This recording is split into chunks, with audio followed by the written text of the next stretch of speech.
No one noticed the man checking out of the Premier Inn that morning. CCTV later showed him moving quickly through the lobby. Long coat, flat cap pulled low, surgical mask hiding most of his face. Blue gloves covered his hands. He walked with purpose, carrying a medical bag, and disappeared into the cold January air. Less than 10 minutes later, he reached a quiet street in central Newcastle and knocked on the door of a modest home on St Thomas Street. Inside lived Patrick O'Hara, 71 years old, and his partner of 2 decades, Jenny Leong. Patrick had been expecting this visit.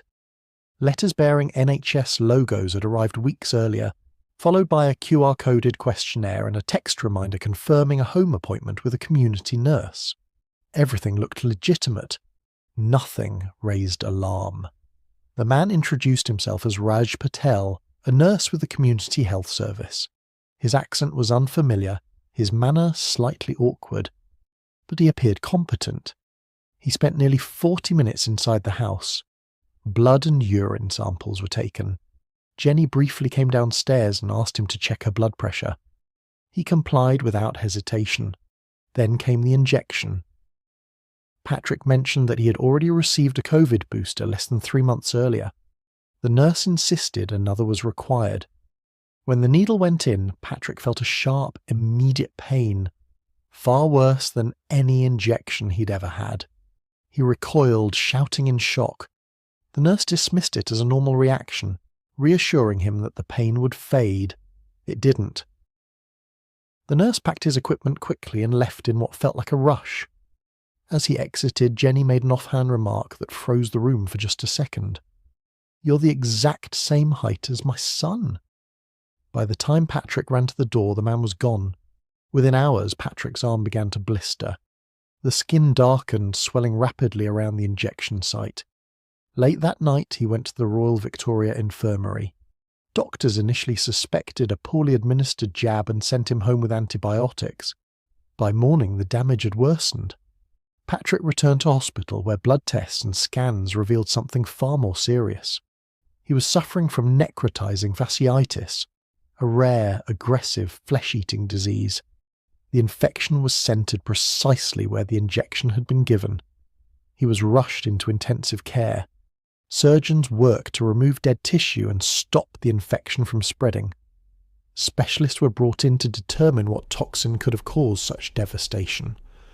Eventually, attention turned to a substance almost never seen in human poisoning, stomethane, highly toxic, extremely difficult to detect, no known cases of it being injected directly into a person. As Patrick fought for his life, hospital staff reviewed correspondence found at his home. The letters arranging the nurse visit were examined more closely. That was when the truth surfaced. There was no community nursing team by that name, no nurse named Raj Patel employed by the NHS.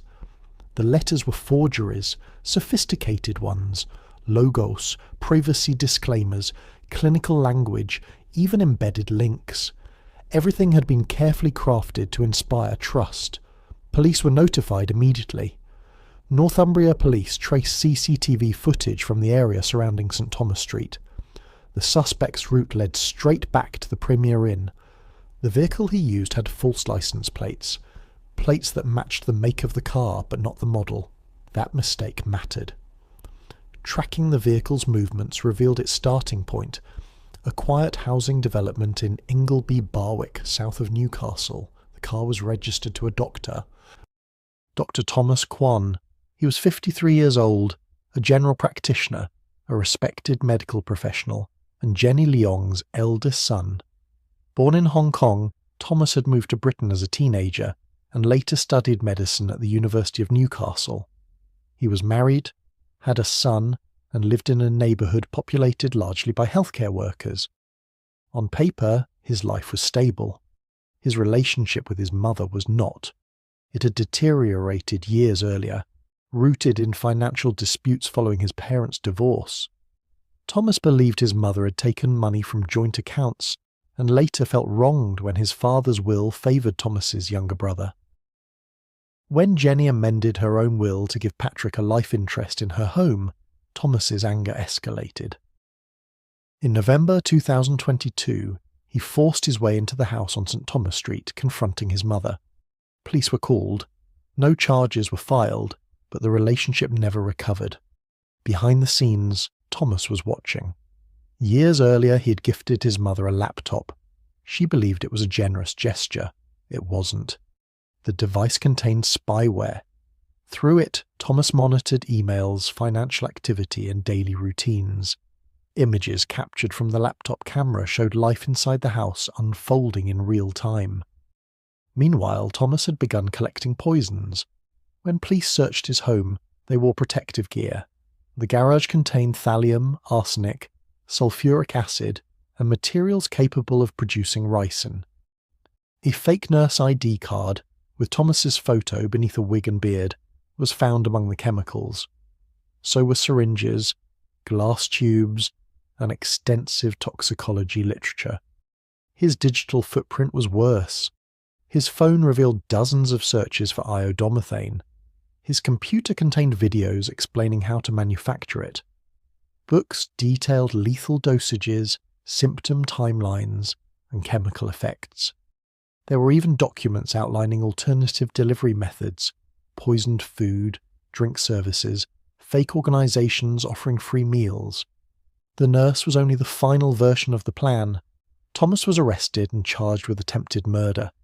He refused to identify the substance he had injected, even as Patrick remained critically ill. Okay, you happy to talk in here? Yeah. You might as well just stay standing for us if you don't mind, please. My name's... The time is now 06:30 hours, okay? I'm arresting you for the offence of the suspicion of the attempted murder. Doctors were forced to treat based on inference alone. Patrick survived. He endured multiple surgeries and reconstructive procedures. The physical wounds healed. The psychological damage did not. He was later diagnosed with post-traumatic stress disorder. His relationship with Jenny collapsed under the strain. Emergency services, and the worst part is you know there's something happening, something big, something different, something scary. It's not one of those routine things that you kind of hear. You read news and in other places and you say, oh my God. And to have this oh my God moment in your neighborhood with your neighbor, you just feel a little uncomfortable. There were tents everywhere and people kind of going into the house. The scale was pretty large, and we were kind of anticipating something big was happening here. But just to be living in that fear, not knowing what it is and how safe we were feeling at that time, it was a little uncomfortable. In October 2024, Thomas Kwan stood trial. On the second day, he pleaded guilty.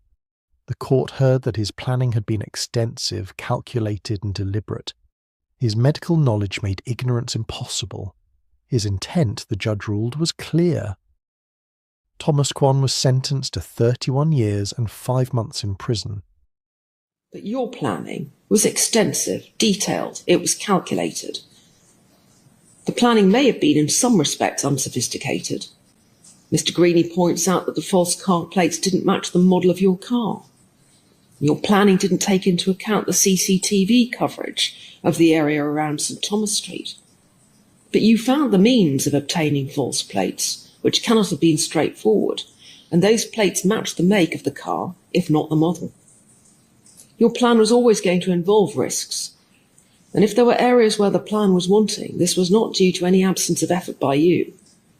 In my judgment, the extent of your planning and premeditation justifies a very substantial increase from the starting point in the guidelines.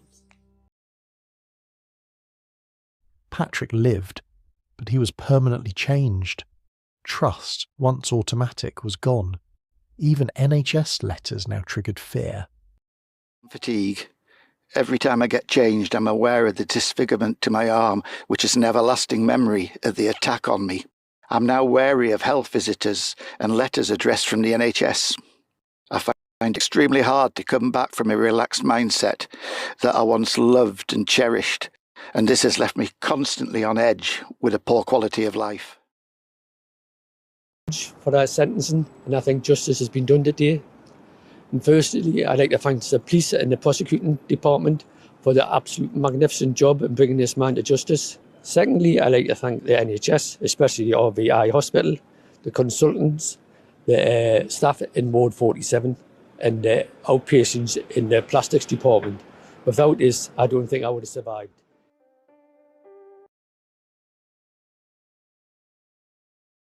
Doctor, and I literally only saw him on the Thursday, and then that all come out on the Monday, and I just couldn't believe that he would actually do that to a family member. I just think he's broke every code there is, hasn't he? Like, he's just broke every law that there is for doctors. Like, you shouldn't do that no matter who it is.